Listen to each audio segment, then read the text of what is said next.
আজি মই তোমালোকৰ ক্লাছ 10ৰ সায়েন্সৰ যেটো 10 নম্বৰ চেপ্টাৰ আছে যে পোহৰ প্ৰতিফলন আৰু প্ৰতিসৰণ এই চেপ্টাৰটোৰ যিমানখিনি তোমালোকৰ কনসেপ্ট আছে ইয়াৰ উপৰি কিতাপ এই পাঠটোৰ ভিতৰত যিমানখিনি এমসিকিউৰ পৰা আদি কৰি গোটেই কোৱেশ্চন আনসাৰখিনি মই তোমালোকক লিখাই ধুনীয়াকৈ নোটছ দিম তাৰ উপৰি মই তোমালোকক একেবাৰে কনসেপ্ট ক্লিয়াৰ হৈ যাব তোমালোকে আজিৰ লেকচাৰটো যদি তোমালোকে চোৱা আজিৰ ক্লাছটো তোমালোকে মনোযোগৰে এটেন্ড কৰা মই গ্যাৰান্টি দি কৈছো মই যিখিনি বস্তু বুজাম তোমালোকৰ 100% বুজি পাবা কিন্তু তোমালোকৰ কি থাকিব লাগিব ধৈৰ্য থাকিব লাগিব আজিৰ ক্লাছটো কৰিব হলে মই দুটা বা তিনটা পাৰ্টত এই ক্লাছটো এই চেপ্টাৰটো ধুনীয়াকৈ শেষ কৰি দিম কাৰণ এই চেপ্টাৰটো বহুত কনসেপ্টমূলক চেপ্টাৰ গতিকে তোমালোকে থ্ৰলি যদি পাৰ্টটো নপঢ়া তোমালোকে মেট্ৰিকত অকল কেইটামান কুৱেশ্চন মুখস্থ কৰি গলে তোমালোকে ফুল মাৰ্কস এটেম্প কৰিব নোৱাৰিবা গতিকে মই এই চেপ্টাৰটো একদম তোমালোকৰ হাতৰ মুঠি জানি দিম তোমালোকে আজিৰ ক্লাছটো প্ৰথমটো এটেন্ড কৰা চোৱা তো চোৱা এই চেপ্টাৰটোত তোমালোকে প্ৰথমে জানিব লাগিব যে পোহৰৰ প্ৰতিফলন মানে কি চোৱা পোহৰৰ প্ৰতিফলন মানে হ'ল তোমালোকে যদি এটা টৰ্চ লাইট যদি লোৱা টৰ্চ লাইটটো যেতিয়া তুমি কি কৰিবা টিপ দিবা বা তুমি অন কৰিবা তেতিয়া কি হ'ব টৰ্চ লাইটৰ পৰা এটা কি ওলাব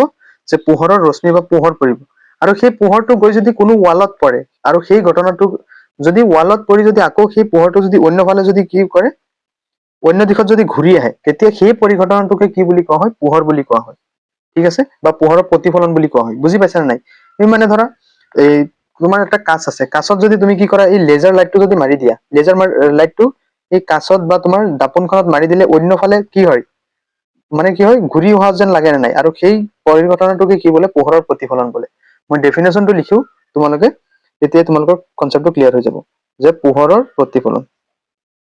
প্ৰতিফলন কাক বোলে তোমালোকে ধুনীয়াকৈ এনেদৰে মই যেনেকৈ লিখিম তোমালোকে বহিত তেনেদৰে লিখি ল'বা আজি এইটো হ'ব লেকচাৰ 1 ঠিক আছে তাৰপিছত নেক্সট আৰু দুটা লেকচাৰ কৰাম মই আৰু দুটা ভিডিঅ'ত মই তোমালোকৰ এইটো চেপ্টাৰ শেষ হৈ যাব গতিকে আজিৰ এইটো প্ৰথম ভিডিঅ' সো পোহৰৰ প্ৰতিফলন মানে কি ধুনীয়াকৈ লিখি ল'বা যে কোনো পোহৰৰ উৎসৰ পৰা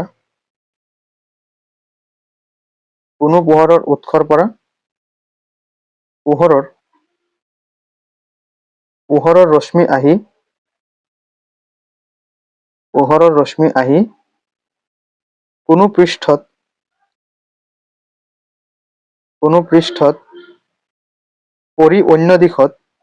পৃষ্ঠত পৰি অন্য দিশত ঘূৰি যোৱা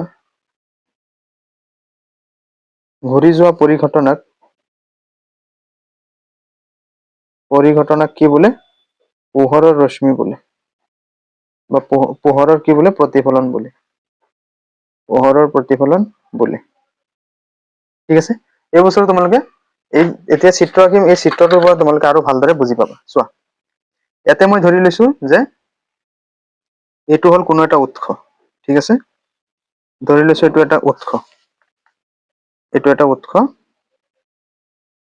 আৰু এই উৎসটোত কি হৈছে চোৱা যে ইফালৰ পৰা পোহৰটো আহি পৰিছে কোনটোৰ পৰা যে সেই নিৰ্দিষ্ট উৎসৰ পৰা ধৰি লৈছো এইটো টৰ্চ লাইটৰ পৰা পোহৰটো আহি আছে ঠিক আছে টৰ্চ লাইটৰ পৰা পোহৰটো আহি আছে আৰু এইটো আহি থকা এইটো কাৰ্চিনেৰে এনেকে দেখুৱাব লাগিব তাৰপিছত আহি কি কৰিছে আকৌ উভতি গৈছে ঠিক আছে এই বস্তুটো তোমালোকে ভালদৰে জানিবা কিন্তু আকৌ উভতি গৈছে আৰু এই উভতি যোৱাটো এনেদৰে এইটো কাৰ্চিনেৰে বুজাবা ঠিক আছে এতিয়া চোৱা এই যিটো পোহৰ যিটো উৎসৰ পৰা আহি আছে বা টৰ্চ লাইটৰ পৰা আহি আছে এই যিটো আহি থকা যিটো ৰশ্মি ইয়াক কোৱা হয় আপতিত ৰশ্মি কি বুলি কোৱা হয় যে আপতিত ৰশ্মি বুজি পাইছা নে নাই আৰু যিটো ৰশ্মি গৈ আছে সেইটোক কোৱা হয় প্ৰতিফলিত ৰশ্মি কি ৰশ্মি যে প্ৰতিফলিত ৰশ্মি ঠিক আছে তাৰপিছত আমি আৰু এটা কি আঁকিব লাগিব এটা লম্ব আঁকিব লাগিব এই বছৰক কি বুলি কোৱা হয় লম্ব আমি এইটো কি আঁকিলো লম্ব আঁকিলো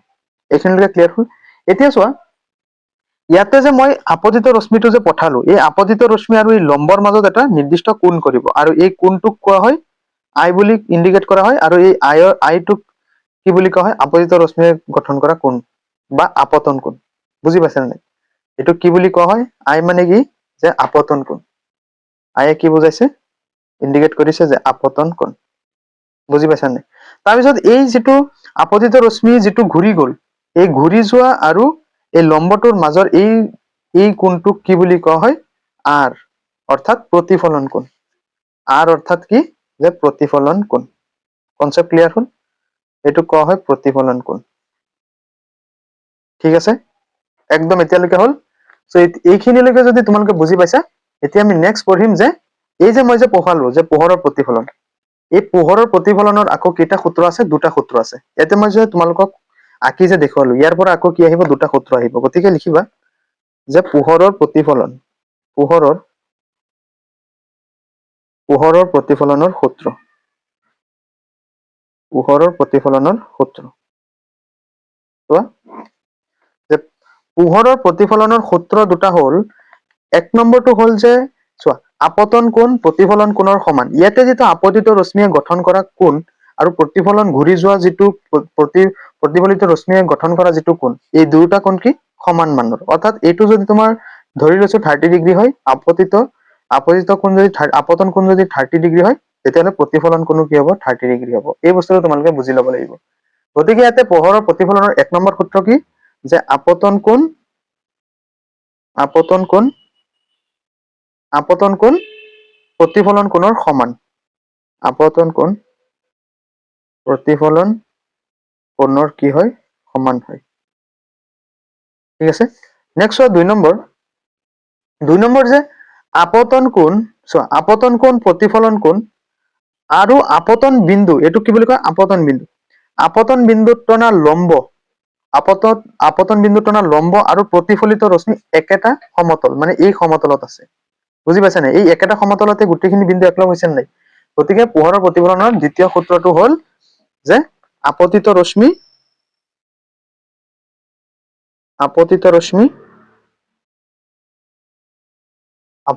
দাপোনৰ আপতন কোণ, দাপোনৰ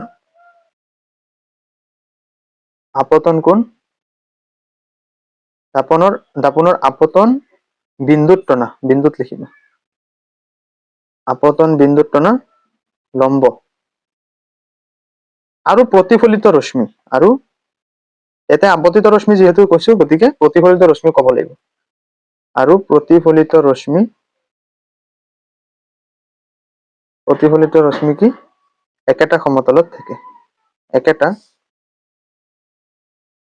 একেটা সমতলত থাকে। ঠিক আছে। গতিকে পোহৰৰ প্ৰতিফলনৰ সূত্ৰ এই দুটা তোমালোকে মুখস্থ কৰি ল'ব লাগিব। ঠিক আছে। গতিকে ইমানখিনিলৈকে মই আশা কৰো তোমালোকৰ গোটেইখিনি হৈ গ'ল। ঠিক আছে। চ' এতিয়া আমি পঢ়িম যে ইয়াৰ নেক্সট তোমালোকে ই ঘৰত যে তোমালোকে ব্যৱহাৰ কৰা সমতল দাপোন, হয় নহয়? তোমালোকে কি দাপোন ব্যৱহাৰ কৰা? সমতল দাপোন। মুখ চাবলৈ বা তোমালোকৰ চৰ্টকেছত বা এনেকুৱা ধৰণৰ যিখিনি দাপোন আছে, এতিয়া তোমালোকে জানিব লাগিব যে সমতল দাপোনৰ বিষয়ে আমি শিকিম যে সমতল দাপোনত পোহৰৰ প্ৰতিফলন কেনেকুৱা হয়। তোমালোকেতো জানাই যে সমতল দাপোন তুমি যদি কি কৰা, তোমাৰ নামটো যদি এনেকে যদি লিখি দিয়া, ধৰা বিক্ৰম, এনেকে যদি লিখি দিয়া, তাতে কি হয়? উল্টাকে হয় নে নাই? এনেকে হয় নে নাই? বুজি পাইছা নাই? যে বিক্ৰম উল্টাকে হয় নে নাই?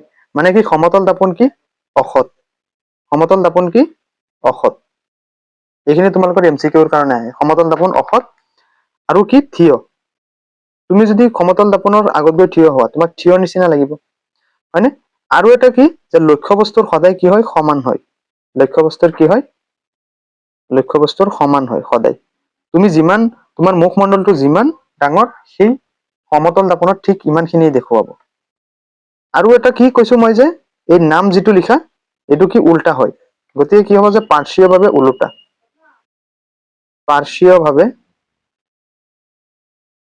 পাৰ্শ্বীয়ভাৱে কি হয়? ওলোটা হয়। ঠিক আছে। ঠিক আছে, বুজি পাইছা? তো আৰু 4 নম্বৰ পইণ্টটো হ'ল যে প্ৰতিবিম্বৰ দূৰত্ব লক্ষ্যবস্তুৰ দূৰত্বৰ সমান।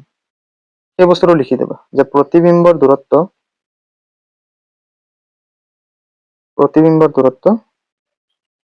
লক্ষ্যবস্তুৰ দূৰত্বৰ সমান। লক্ষ্যবস্তুৰ দূৰত্বৰ সমান। অৰ্থাৎ চোৱা, লক্ষ্যবস্তু মানে কি? তুমি মানুহজন গৈ যে সেই দাপোনখনৰ আগত ৰখিছা, গতিকে তুমি কি হৈছা? লক্ষ্যবস্তু। আৰু লক্ষ্যবস্তুৰ দূৰত্ব যিমান, প্ৰতিবিম্বৰ দূৰত্বও সিমান। কিমান দূৰতে কি কৰিব? প্ৰতিবিম্বটো গঠন কৰিব। এইখিনিলৈকে ক্লিয়াৰ হ'ল? এইখিনিলৈকে ক্লিয়াৰ হোৱাৰ পিছত আমি এতিয়া নেক্সট পঢ়িম যে গোলাকাৰ দাপোন। এতিয়া আমি কি পঢ়িব ওলাইছো? গোলাকাৰ দাপোন। চোৱা, গোলাকাৰ দাপোনটো এইটো হ'ল মেইন, তোমালোকৰ পাঠত আহি আছে মেইন টপিক। চোৱা, এতিয়া আমি পঢ়িম গোলাকাৰ দাপোন। ঠিক আছে। গোলাকাৰ দাপোন চাবা, এই বস্তুখিনি তোমালোকে ভালদৰে জানিব লাগিব। ঠিক আছে। তো চোৱা গোলাকাৰ দাপোনৰ যিটো ডেফিনেশ্যন সেইটো হ'ল যিবোৰ দাপোনৰ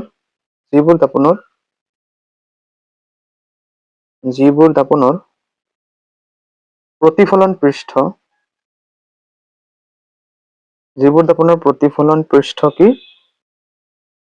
প্ৰতিফলন পৃষ্ঠ গোলাকাৰ,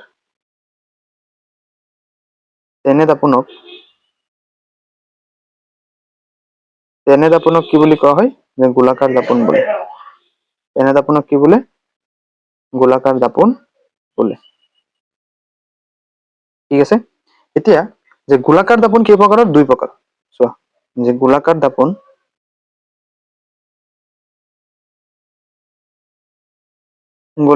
কেই প্ৰকাৰৰ? 2 প্ৰকাৰৰ।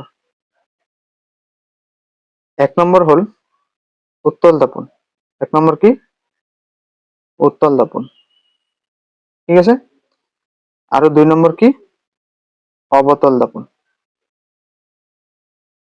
1 নম্বৰ উত্তল দাপোন, 2 নম্বৰ কি? অবতল দাপোন। ঠিক আছে। সো এতিয়া আমি জানিব লাগিব উত্তল দাপোন কাক কয়, অবতল দাপোন কাক কয়। ইয়াৰ আগতে মই তোমালোকক বুজাইলো যে উত্তল দাপোন কাক কয় আৰু অবতল দাপোন কাক কয়। চোৱা, তোমালোকে এই দুটা বস্তু মনত ৰাখিব হলে তোমালোকে কি কৰিবা? এটা গোল বা গোলাকাৰ দাপোন এনেকে আঁকি ল'বা। আঁকিলে তোমালোকে এই বস্তুটো কেতিয়াও কিন্তু হেৰি নহবা, কনফিউজ নহবা হা। মই ধুনীয়াকে তোমালোকক সেইকাৰণে এনেকে গোলক আঁকি বুজাই দিছো। চোৱা, এনেদৰে তোমালোকে এনেকে আঁকিবা আৰু এনেদৰে এনেকে আঁকিবা। এতিয়া কোৱাচোন, এই দুটা বস্তুৰ মাজত তুমি কি পাৰ্থক্য দেখিছা? মোক একদম তোমালোকে মানে একদম ফ্ৰীলি কোৱা। চোৱা, এই বস্তুটো কি বুজি পাইছা? যে প্ৰতিফলন পৃষ্ঠ বাহিৰৰ ফালে আছে, মানে এইটো হ'ল মেইন দাপোন, হয় নে নহয়? দাপোনটো কোনটো? এইটো মেইন। এইখিনি অংশ, সেইখিনিতো কি পিছফালে আছে, হয় নহয়? মানে কি বাহিৰৰ ফালে কি আছে? ভাঁজ খাই আছে। ঠিক আছে।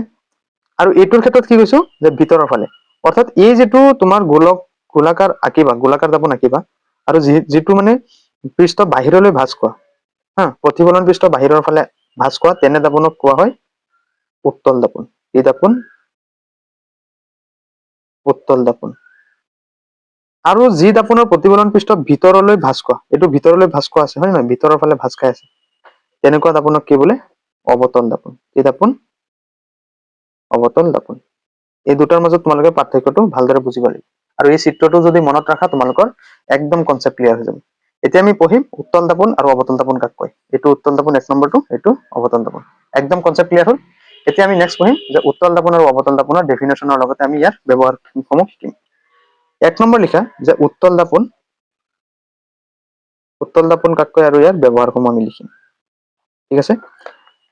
উত্তল দাপোনত লিখিবা যে যি দাপোনৰ প্ৰতিফলন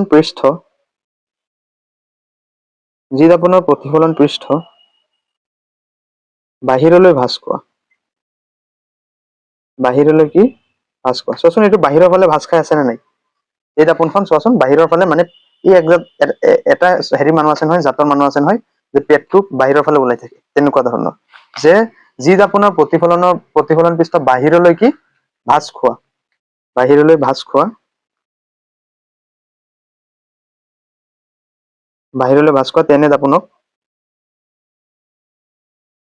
তেনে দাপোনক কি বোলে?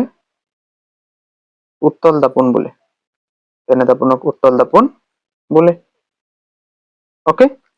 এতিয়া আমি এই উত্তল দাপোনৰ ব্যৱহাৰ চোৱা, তাৰপিছত লিখিবা যে উত্তল দাপোনৰ ব্যৱহাৰ।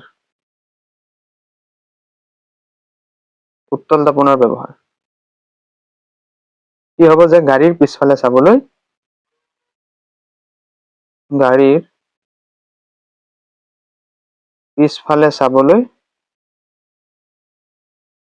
উত্তল দাপোন ব্যৱহাৰ কৰা হয়। অকে, ক্লিয়াৰ হ'ল? এতিয়া আমি নেক্সট পঢ়িম যে অবতল দাপোন। এতিয়া কি পঢ়িম? যে অবতল দাপোন। চোৱা, অবতল দাপোন মানে কি? লিখিবা যে যি দাপোনৰ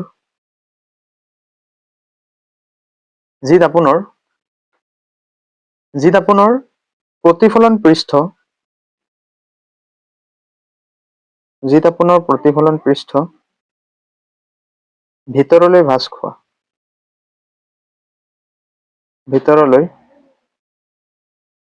ভাঁজ খোৱা তেনে দাপনক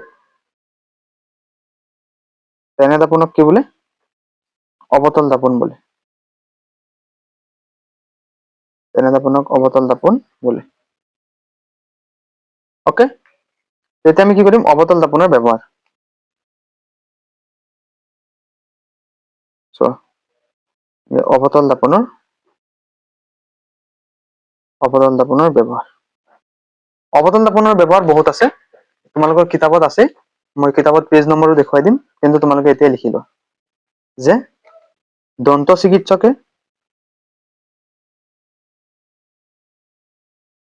চিকিৎসকে এই দাঁতৰ হেৰি ডাঙৰকে চাবলৈ কি ব্যৱহাৰ কৰে অবতল দাপন ব্যৱহাৰ কৰে আৰু এটা কি যে গাড়ীৰ হেডলাইট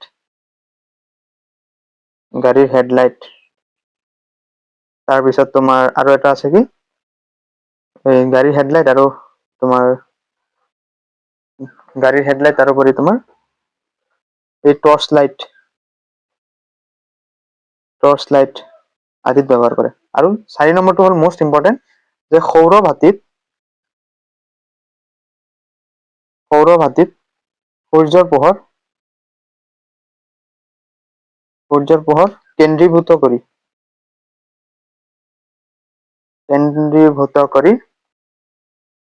কৰি তাপ উৎপন্ন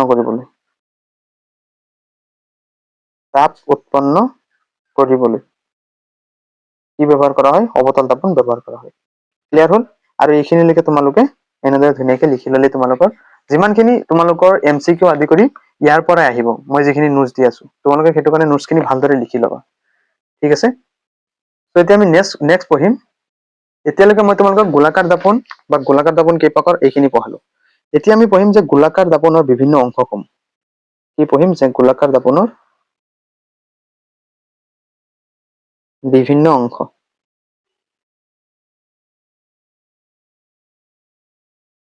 এতিয়া আমি পঢ়িম কি গোলাকাৰ দাপনৰ বিভিন্ন অংশ চোৱা 1 নম্বৰ আমি পঢ়িম মেৰু 1 নম্বৰ কি পঢ়িম মেৰু 2 নম্বৰ আমি পঢ়িম ভাঁজ কেন্দ্ৰ 2 নম্বৰ কি ভাঁজ কেন্দ্ৰ পঢ়িম তাৰপিছত 3 নম্বৰ আমি পঢ়িম ফকাছ বা মুখ্য ফকাছ 3 নম্বৰ আমি পঢ়িম মুখ্য ফকাছ 4 নম্বৰ আমি পঢ়িম মুখ্য অক্ষ 4 নম্বৰ আমি কি পঢ়িম যে মুখ্য অক্ষ মুখ্য অক্ষ নেক্সট আমি পঢ়িম 5 নম্বৰ আমি পঢ়িম যে গব্যাক্ষ বা ছিদ্ৰ ওকে নেক্সট 6 নম্বৰ আমি পঢ়িম যে ভাঁজ ব্যাসাৰ্ধ আমি কি পঢ়িম ভাঁজ ব্যাসাৰ্ধ ঠিক আছে তো নেক্সট আমি পঢ়িম 7 নম্বৰ আমি পঢ়িম যে ফকাছ দৈৰ্ঘ্য কি পঢ়িম ফকাছ দৈৰ্ঘ্য অৰ্থাৎ আমি টোটেল কেইটা বস্তু পঢ়িম 7টা আৰু এই 7টা বস্তু মই তোমালোকক ইয়াতে এবাৰতে বুজাই দিওঁ বুজাই মই আকৌ ডেফিনেশ্যন লিখাম কাৰণ পৰীক্ষাত আহে তোমালোকে বুজাটো বহুত জৰুৰী হয় নে নহয় গতিকে চোৱা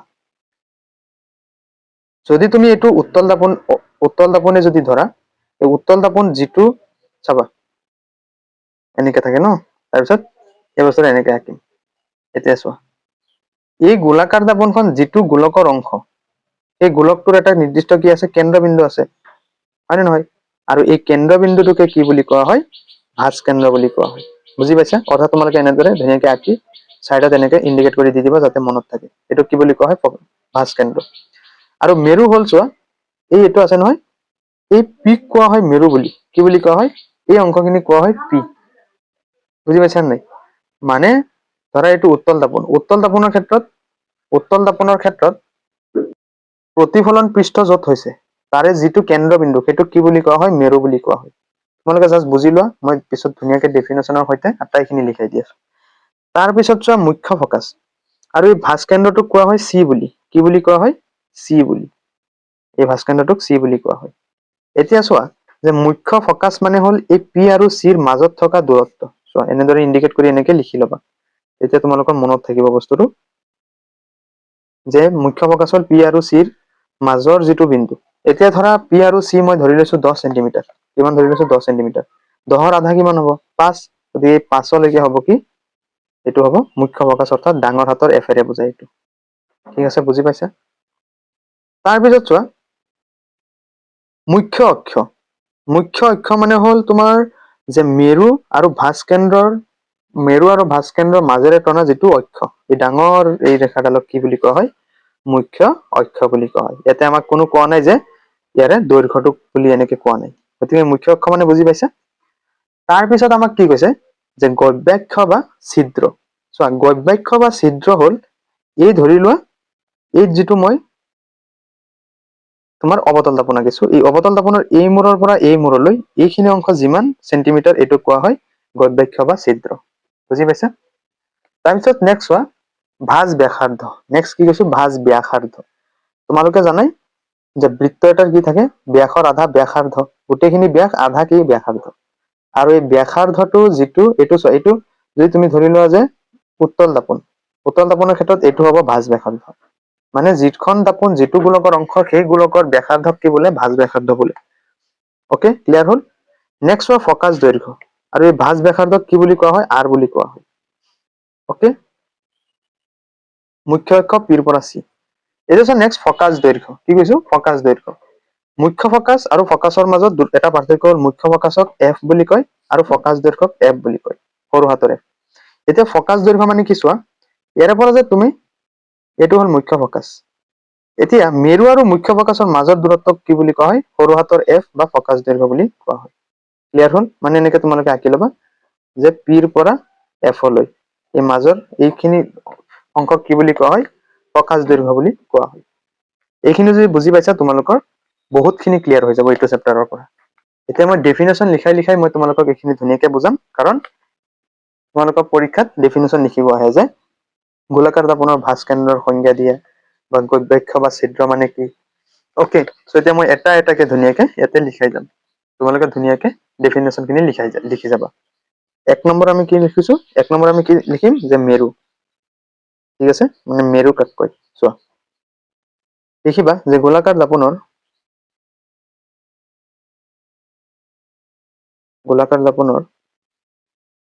প্ৰতিফলন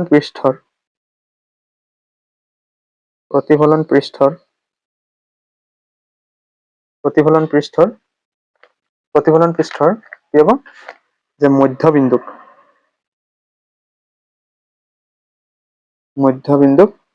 কি বুলি কোৱা হয় মেৰু বুলি কোৱা হয়। মেৰু বুলি কোৱা হয়। অৰ্থাৎ মেৰুক আমি কি আখৰেৰে বুজাও যে পি আখৰেৰে বুজাও। অকে, তো নেক্সট আমাৰ আছে যে ভাঁজ কেন্দ্ৰ। নেক্সট কি যে ভাঁজ কেন্দ্ৰ অৰ্থাৎ কিহেৰে বুজাইছিলো আমি চিৰে বুজাইছিলো, হয় নহয়? গতিকে ভাঁজ কেন্দ্ৰত লিখিবা, ভাঁজ কেন্দ্ৰৰ ডেফিনেশ্যনটো মই তোমালোকক বুজাইছিলো, হয় নে নহয়? যে গোলাকাৰ দাপোনখন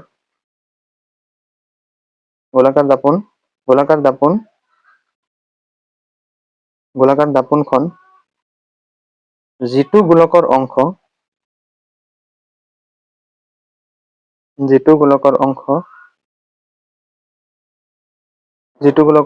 সেই গোলকৰ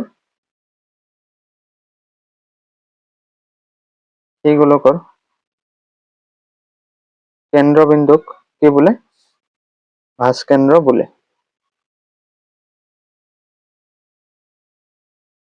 ঠিক আছে, মানে গোলাকাৰ দাপোনখন যিটো গোলকৰ অংশ সেই গোলকৰ কেন্দ্ৰবিন্দুক কি বোলে ভাঁজ কেন্দ্ৰ বোলে। মই বুজাইছো অলৰেডি। ঠিক আছে, নেক্সট আমি পঢ়িম 3 নম্বৰ।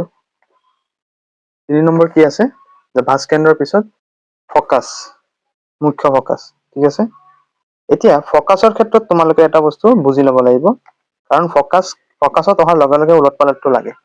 কাৰণ ফকাচ হ'ল অৱতল দাপনৰ ক্ষেত্ৰতে ফকাচ বেলেগ, উত্তল দাপনৰ ক্ষেত্ৰতে ফকাচ বেলেগ। কিয় চোৱা মই ইয়াতে থুলমূলকে বুজাই পিছত মই আকৌ ভালকে বুজাই আছো চাবা। এইটো হ'ল তোমাৰ উত্তল দাপোন, এইটো হ'ল কি অৱতল দাপোন, চৰি এইটো অৱতল দাপোন আৰু এইটো উত্তল দাপোন।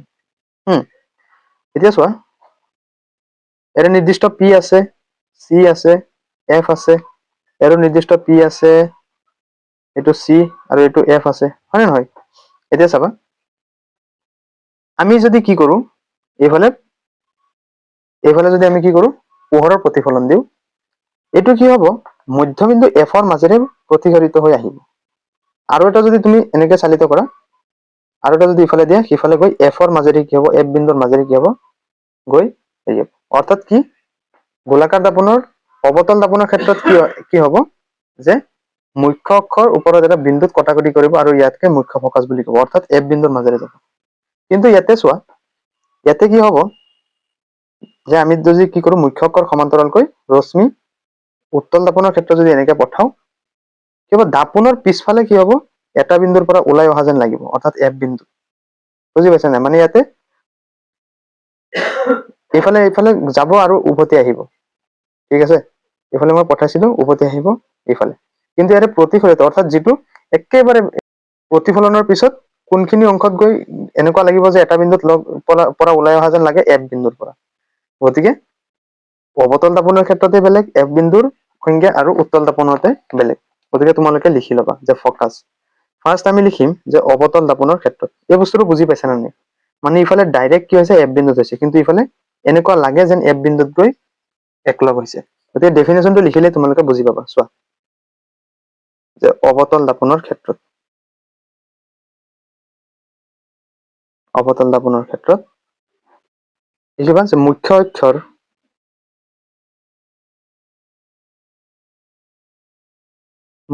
অক্ষৰ সমান্তৰালকৈ অহা ৰশ্মি অৱতল দাপনৰ ক্ষেত্ৰত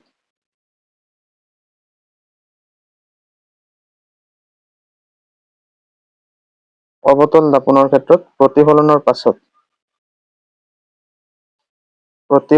পাছত কি হ'ব, দাপোনৰ সন্মুখত এইটো কি হ'ব, আগফালে দাপোনৰ সন্মুখত মুখ্য অক্ষৰ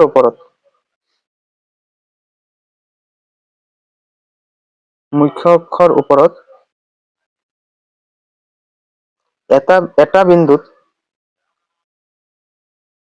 এটা বিন্দুত কটাকটি কৰে। সেই বিন্দুকে কি বোলে, সেই বিন্দুক অৱতল দাপনৰ ফকাচ বোলে। কি বোলে, অৱতল দাপনৰ ক্ষেত্ৰত একে ফকাচ বোলে। ঠিক আছে, ডেফিনেশ্যনটো মুখস্থ কৰিবা আৰু ইফালে চাইডত চিত্ৰটো চাবা, তেতিয়া তোমাৰ কি হৈ যাব, কনচেপ্ট ক্লিয়াৰ হৈ যাব। নেক্সট আমি পঢ়িম যে উত্তল দাপনৰ ক্ষেত্ৰত ফকাচ। ঠিক আছে, এতিয়া লিখিবা এতিয়া যে উত্তল দাপনৰ ক্ষেত্ৰত ফকাচ। উত্তল দাপনৰ ক্ষেত্ৰত এতিয়া আমি মুখ্য ফকাচৰ বিষয়ে পঢ়িম। তো লিখি যাবা যে মুখ্য অক্ষৰ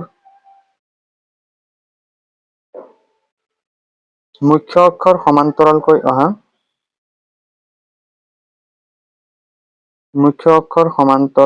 অহা ৰশ্মি উত্তল দাপনৰ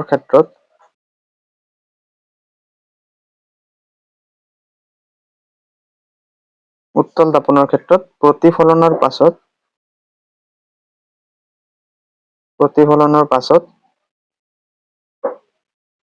দাপোনৰ পিছফালে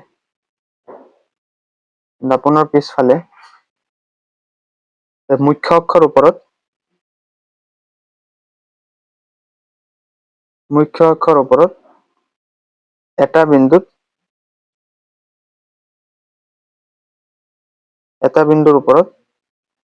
পৰা এটা লিখিব, ওপৰৰ এটা বিন্দুৰ পৰা কি হয়, ওলাই অহা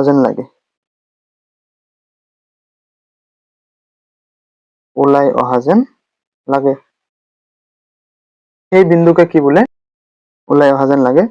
আৰু সেই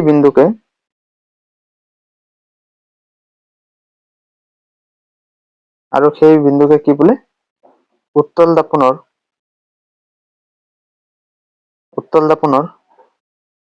ফকাচ বোলে। ঠিক আছে, বুজি পাইছে? আৰু এইটোৱে হ'ল উত্তল দাপনৰ ক্ষেত্ৰত ফকাচৰ সংজ্ঞা। তো এতিয়ালৈকে আমাৰ কেইটা গ'ল, যে তিনিটা গ'ল। আমাৰ ফকাচ লৈকে গ'ল, এতিয়া নেক্সট আমি 4 নম্বৰটো পঢ়িম যে মুখ্য অক্ষ। ঠিক আছে, তো চোৱা এতিয়া 4 নম্বৰ যে মুখ্য অক্ষ। ওকে, চোৱা 4 নম্বৰ যে মুখ্য অক্ষ। চোৱা মুখ্য অক্ষ কাক কয়? যে মই কি কৈছিলো তোমালোকক যে গোলাকাৰ দাপনৰ মেৰু আৰু ভাঁজকেন্দ্ৰৰ মাজত যিটো কল্পনা কৰা ৰেখা, ধৰি লৈছো এইটো অৱতল দাপন। অৱতল দাপন অৰ্থাৎ এই যিটো ৰেখা হ'ব, অৰ্থাৎ পি চি এফ যিমানখিনি ইয়াতে আমি ৰেখাটো আঁকিছো, এই ৰেখাডালকে কি বোলে? মুখ্য অক্ষ বোলে। আৰু এই ডেফিনেশ্যনটো লিখা যে গোলাকাৰ দাপনৰ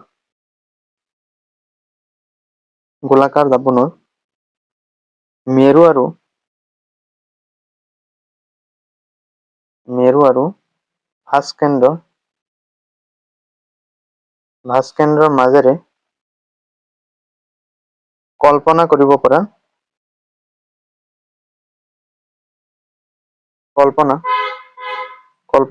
পৰা ৰেখাডালক কি বোলে? মুখ্য অক্ষ বোলে। মুখ্য অক্ষ বোলে। বুজি পাইছা? নেক্সট আমি পঢ়িম, চোৱা মুখ্য অক্ষৰ পিছত কি আছে? গবাক্ষ বা ছিদ্ৰ। গব্যাক্ষ বা ছিদ্ৰ মই কি কৈছিলো যে ইয়াৰে পৰা ইয়াৰে আমি যদি এটা দাপন যদি লওঁ, দাপনৰ এটা মূৰৰ পৰা আনটো মূৰ কিমান দূৰত্ব, সেইটোক কোৱা হয় গব্যাক্ষ। তো আমি 5 নম্বৰ লিখিম, চোৱা 5 নম্বৰ যে গব্যাক্ষ বা ছিদ্ৰ। চোৱা গব্যাক্ষ বা ছিদ্ৰটো বুজি পাইছিলে যে আমি যদি এই দাপনটো যদি হেৰি কৰিলো, ইণ্ডিকেট কৰিলো, ইয়াৰে পৰা ইয়ালৈকে যিমান দূৰত্ব, এইটো কি বুলি কোৱা হয়? গব্যাক্ষ বা ছিদ্ৰ। ঠিক আছে, বা প্ৰতিফলন পৃষ্ঠৰ ব্যাস বুলি ক'ব পাৰা। ব্যাসৰ এটা ব্যাসাৰ্ধ, কিন্তু এইখিনি কি গোটেইখিনি, গতিকে এইটো কি বুলি ক'ব পাৰা? ব্যাস। ডেফিনেশ্যন এইটো লিখিলে হ'ব। চোৱা যে গোলাকাৰ দাপনৰ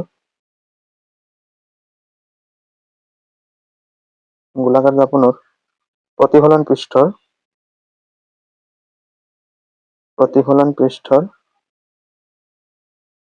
ব্যাসক গব্যাক্ষ বা ছিদ্ৰ বোলে। ওকে, এতিয়ালৈকে আমাৰ 5টা গ'ল। নেক্সট 6 নম্বৰ কি? যে ভাঁজ ব্যাসাৰ্ধ। ভাঁজ ব্যাসাৰ্ধ মানে মই বুজাইছিলো যে গোলাকাৰ দাপনখন যিটো গোলকৰ অংশ, সেই গোলকৰ ব্যাসাৰ্ধক কি বোলে? সেই দাপনখনৰ ব্যাসাৰ্ধ বোলে। একেবাৰে ইজি, হয় নে? তেতিয়া নেক্সট 6 নম্বৰ, 6 নম্বৰ কি? যে ভাঁজ ব্যাসাৰ্ধ। আৰু ভাঁজ ব্যাসাৰ্ধক কি বুলি কোৱা হয়? আৰেৰে বুজোৱা হয়। ঠিক আছে, চ' ভাঁজ ব্যাসাৰ্ধটো তোমালোকে লিখিলা যে গোলাকাৰ দাপনখন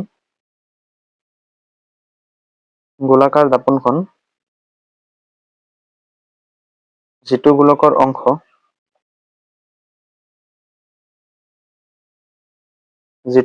অংশ, সেই গোলকৰ ব্যাসাৰ্ধক কি বোলে? ভাঁজ ব্যাসাৰ্ধ বোলে।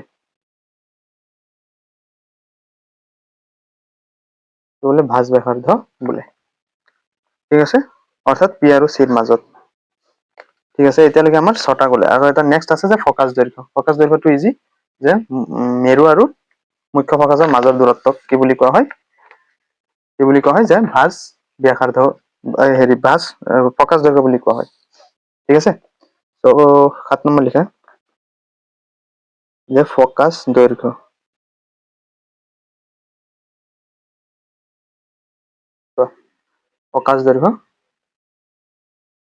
যে মেৰু আৰু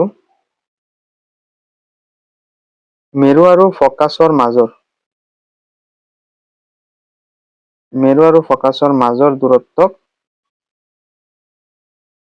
কি বোলে? ফকাচ দৈৰ্ঘ্য বোলে।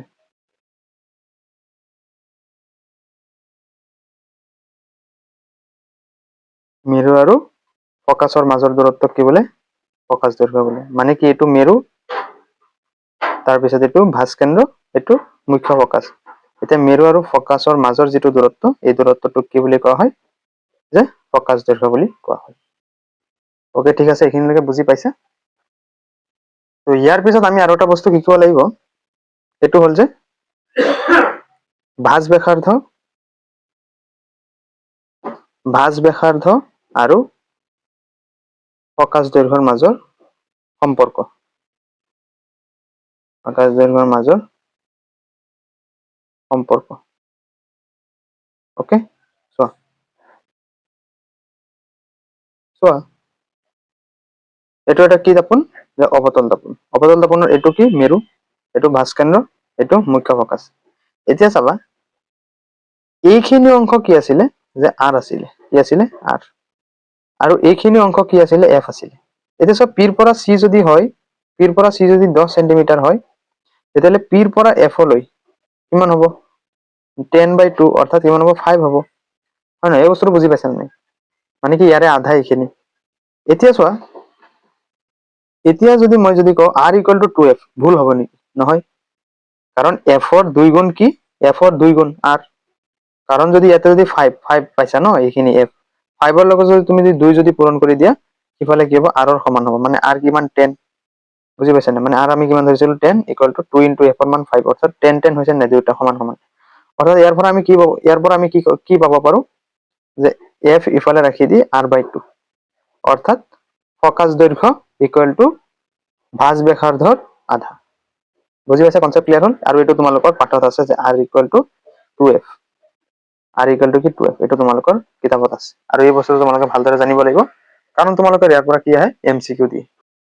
সো আজিৰ ক্লাছটো ইমানেই আছিল। ইয়াৰ নেক্সট ক্লাছত মই তোমালোকক গোলাকাৰ দাপনৰ কি কৰিম, প্ৰতিবিম্ব কেনেকৈ গঠন হয় সেইখিনি বুজাম। আজিৰ যিখিনি পঢ়াইছো সেইখিনি হ'ল বেসিক্স, আৰু এই বেসিক্স খিনি যদি তোমালোকে জানা, তোমালোকে নেক্সট মই যিখিনি পঢ়াম বা যিখিনি বুজাম সেইখিনি তোমালোকে ভালদৰে বুজি পাবা।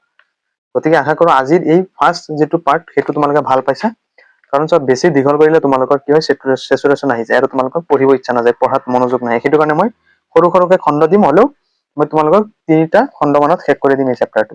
গতিকে আজিৰ যিটো ক্লাছ কৰাইছো তোমালোকে বুজি পাইছা নে, তোমালোকে কমেন্ট সেকশনত জনাবা। আৰু নেক্সট ক্লাছটো এটেন্ড কৰিবলৈ তোমালোকে আজিৰ ভিডিঅ'টো লাইক কৰি থৈ দিবা, আৰু নেক্সট ক্লাছত তোমালোকে ভিডিঅ' ডেসক্ৰিপচন বা তোমালোকে আমাৰ এই সেৱা পাঠশালা ইউটিউব চেনেলৰ প্লেলিষ্টত যাবা, ক্লাছ 10 সায়েন্স বুলি আছে, তাতে পাই যাবা। গতিকে ভিডিঅ'টো লাইক কৰি থৈ দিবা। আমি নেক্সট ক্লাছত লগ পাম। নেক্সট ক্লাছত মই প্ৰশ্নাৱলীৰ লগতে আটাইখিনি কনসেপ্ট বুজাই দিম। গতিকে আজিলৈ আহিছো, বাই বাই, টেক কেয়াৰ।